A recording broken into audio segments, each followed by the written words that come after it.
Okay, so just in case you're not aware that on your scientific calculator there's a button that you can use to work with time without having to worry about turning it into a decimal. And the button is this one.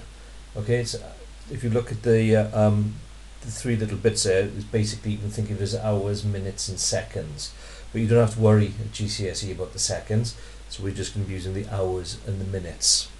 So if you wanted to answer a question like this first one here, if it is 10:27 now, what time was it 3 hours and 46 minutes ago? Well, what you would want to do there is to do 10:27 take away 3 hours and 46 minutes, which is quite difficult to do if you don't know how to use that button on your calculator. So the way that you would set that up on the calculator, using that button, is you would type 10, then you would press that button once to say that that's hours, 27, press it again to tell the calculator you're working in hours and minutes, take away 3 hours, 46 minutes, press equals, and that's telling you it was 6:41.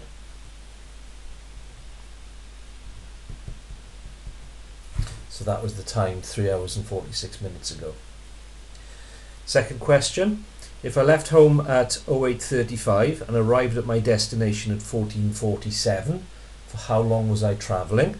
So you'd want to find the difference in time between those two. So what you're actually trying to do is 14:47 take away 08:35, which you can't just type that into your calculator, you have to use the time button. 14 hours, 47 minutes, take away 8 hours, 35 minutes, equals, you were travelling for 6 hours and 12 minutes. Okay, so your calculator is working in 60s.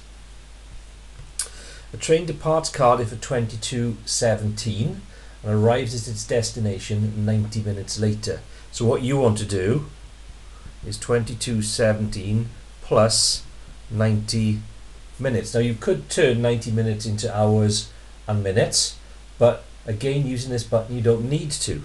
You can just type in 22 hours 17 minutes plus, and for 90 minutes, 0 hours 90 minutes.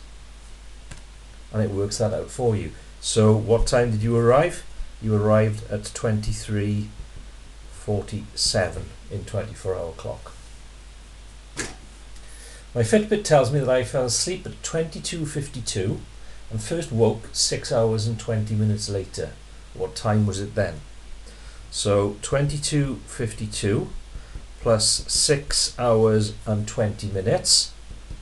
Well, that will come up on your calculator as 22 hours 52 minutes plus 6 hours 20 minutes as 29:12.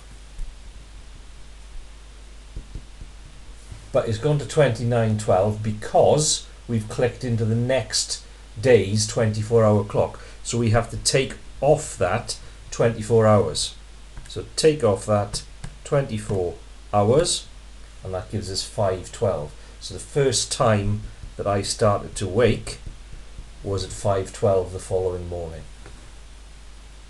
And this button is really powerful because you can also use it embedded in your calculation for something like average speed. So with average speed, hopefully you know that that is distance travelled over time taken. So I left home this morning at 8:30 and arrived at my destination 140 miles at 10:15. What was my average speed? So distance travelled is 140. Now you could work out yourself how much time there is between 8:30 and 10:15, but just to show you how good this is on the calculator, let's just put that in by saying, well, the time taken is 10:15, take away 8:30. And we're going to type that pretty much exactly as it is on the calculator, on the page. So we'll use the fraction button, 140 on top, underneath, open bracket, 10 hours 15 minutes, take away 8 hours 30 minutes, close bracket. Okay, so the calculator is doing all the work there.